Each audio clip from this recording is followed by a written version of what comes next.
Hi everyone, and a happy Halloween to everybody. Hopefully everyone had a great, safe, fun Halloween to play around with. But let's get right back into what we all really care about, which is college football. So we are starting week 10 of the college football season this week. What is so interesting about this week? It's that we finally get to see at the end of this week of games what the College Football Selection Committee is going to release for their first round of rankings. Now, this is finally when everyone can stop saying, oh, the rankings don't matter. They matter now. This is the same committee that is actually determining what the 12-team college football playoff will be. So everyone wants to try and get a feel of who they are liking as a favorite, what team might surprise everybody, what team is not on the list that everyone would have thought would have been way up there, right? Each week, we have been playing around and looking at the AP poll. Now, the AP poll, whether you agree with it or not, is starting to tune everyone to where they actually think the rankings of each team are. We're 9 weeks through, so we have a good idea of who the real good teams are and who the frauds are and who's not good and who might actually make a nice late season run. But everyone is starting to tune into where they actually believe these teams would be ranked, right? So I think there's going to be a little bit of shakeup, and I'll explain to you here in a little bit on why that might be. But we have two scenarios that we're going to go through right now. One is we have an algorithm that is tuned for the College Football Selection Committee. However, it is with the understanding that we already know what the rankings would be, which we don't. So we're going to go ahead and use the algorithm of the College Football Selection Committee on top of the latest release of the AP poll. That gives you a little bit of an understanding of if the College Football Selection Committee is in alignment with the AP poll up until now, where would they make those predictions or where would they rank those teams? Secondly, we have another algorithm it's the same algorithm, but we made it AP poll agnostic. It never gets to look at the AP poll, and therefore it will give you, hey, if we never knew what the AP poll was, this is how we would release the rankings, or how the algorithm would make predictions of how the playoff committee would release their rankings. So let's go ahead and dive on in. There's so much to discuss. Let's play around with this and see where we land. So on rankingsrightnow.com, and by the way, we have a bunch of more information on our newsletter. Please subscribe to it. It goes into a lot of details that we are going to discuss in these videos. But if we look at the AP poll valued playoff committee rankings algorithm, which means it's the playoff selection committee algorithm on top of the latest AP poll, this is what we're looking at for the predictions. So a big shakeup in the top. Why is that? Well, as of right now, Ohio State and Penn State, the game is at noon kickoff, which everyone's been talking about all week. But Ohio State is projected to win this game, even though they're the lower seed, or lower ranking, I should say, 24-21. Okay, so if that were to be the case, that means that Ohio State would jump up from 4-2, Penn State drops from 3-5, and Miami actually sneaks in. Why does Miami sneak in? Well, if we look at Miami is playing Duke this week.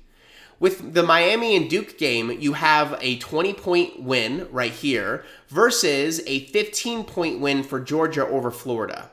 So, for whatever reason, I'm going to go back on that. So, right here, this game right here is projected to slightly put Miami over Georgia in that spot. So you're looking at Oregon staying at number 1, and Oregon is playing Michigan, looking to dominate that game. That could be a little bit interesting.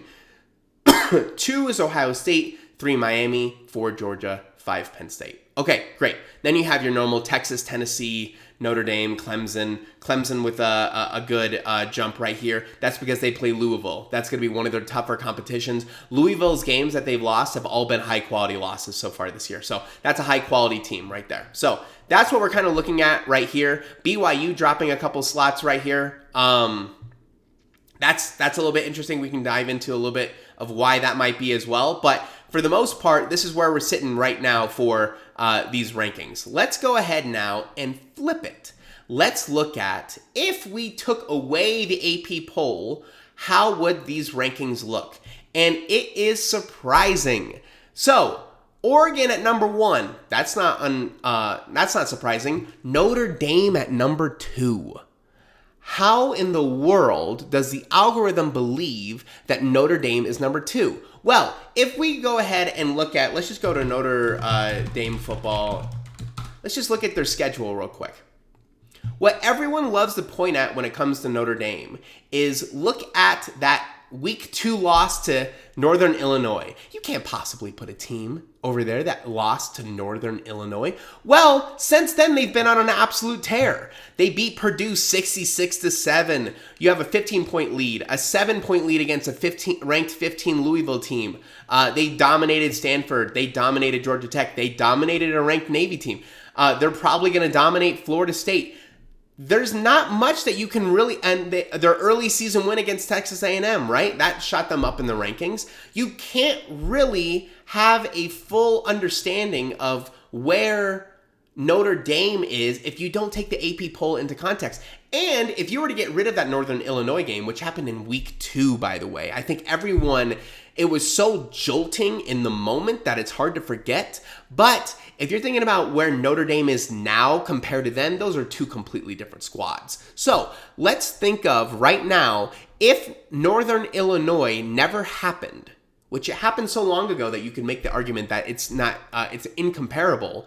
Notre Dame at 2 isn't that crazy. The only thing that's against them is that their strength of schedule isn't that great. But like I mentioned, they have a win against number 20 at the time, a win against number 15 at the time, a win against number 24 at the time, right? They have ranked wins. They have Army still on their schedule. They have USC that's on their schedule. USC is like 3 plays away from being a ranked team. So, interesting. It's fun and it's really interesting. Ohio State at 3. Penn State drops to 5. We'll play with the what if simulation tool here in a second.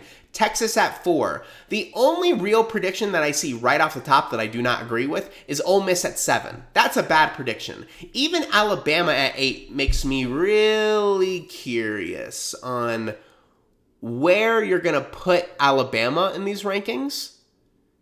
I don't think Ole Miss is going to be in the top 10 for sure. So I think that's a bad prediction. Another one that's really interesting to me is everyone went crazy when Missouri was still ranked in the AP top 25, right? The College Football Selection Committee algorithm has them at 15. Why is that? Let's go ahead and jump right over back to ESPN real quick. Let's go ahead and go to, let's just type in Mizzou Football ESPN, jump over here. Who has Mizzou lost to? They lost to ranked Texas A&M and ranked Alabama, right? Got blown out both times. Other than that, win. It hasn't been pretty, but they were ranked so high at the beginning of the year that it kind of gives them a little bit of influence on where they might be. This is a team that I would not be surprised is not even ranked in the selection committee. But according to right now, where they started the beginning of the year and then not looking at any more AP polls, this is where they're currently ranked. You have Army still in contention. Clemson is way down. Why would Clemson be way down? Clemson is a really interesting use case. So, Clemson loses their first game 34-3. Anyone who watched that first game, Clemson versus Georgia, it was bad for the first half, and then Georgia absolutely blew them out in the second half, right? So, one bad half. Played Appalachian State, that's done nothing. NC State, that's done nothing. Stanford's done nothing. Florida State thought to do something, has done nothing. Wake Forest has not done anything. Virginia, not done nothing. They haven't played anybody. This is their first real game against Louisville, right? They're going to have a real one against Pitt, and South Carolina is a rivalry game, right? The selection committee might not value Clemson very high just because a lot of these other teams have big wins under their belt. I don't understand why the algorithm at first glance put Clemson so far down, but you could make the argument. It's difficult. Michigan's played a tough schedule. Even though they don't have a really great winning schedule, they've played tough competition. Pitt's in there though. LSU, Boise State, not in the selection committee. I don't think that's a right prediction. I think that's a bad prediction. But it's interesting to see where they're placing all of these teams, right? So if you take the AP poll out of consideration, the rankings look very different, which is interesting. If you look at the head-to-head from the past couple of seasons, they're kind of similar. There's slight differences, but this is a pretty significant difference. I want to say it was 2021 where...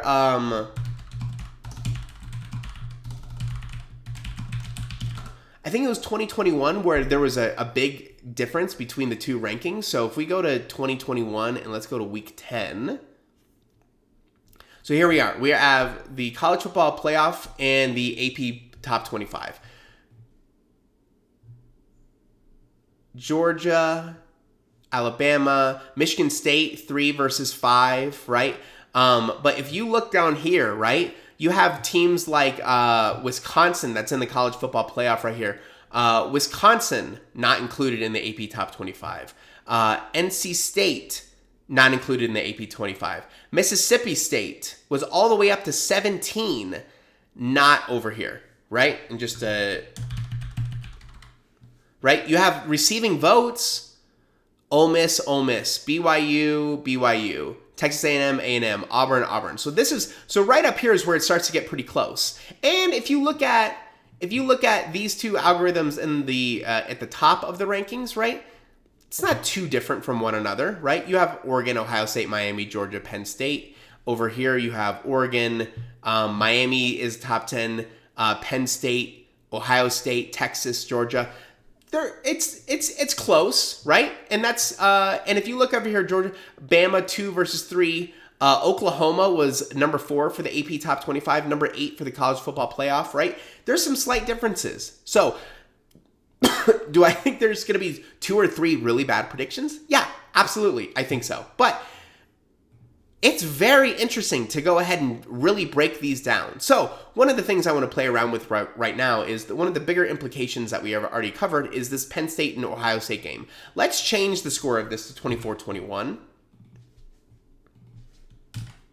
Confirm. Let's go ahead and run the simulation.